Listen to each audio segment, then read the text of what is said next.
Change the sentence into the passive voice. Cümləni məchul növə dəyişin. Frank buys a newspaper every morning.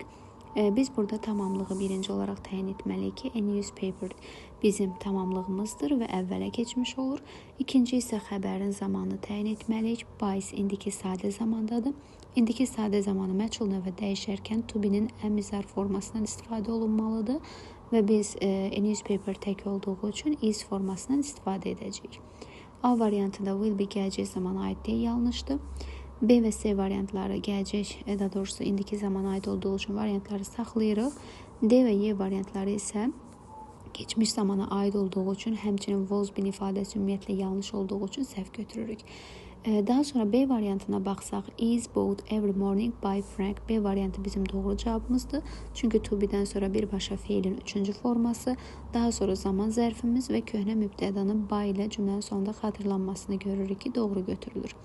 C variantında səhvliyimiz isə be-nin əlavə olunmasıdır ki, be-in ümumiyyətlə bitmiş zamanları məchul növə dəyişərkən əlavə olunmalıdır.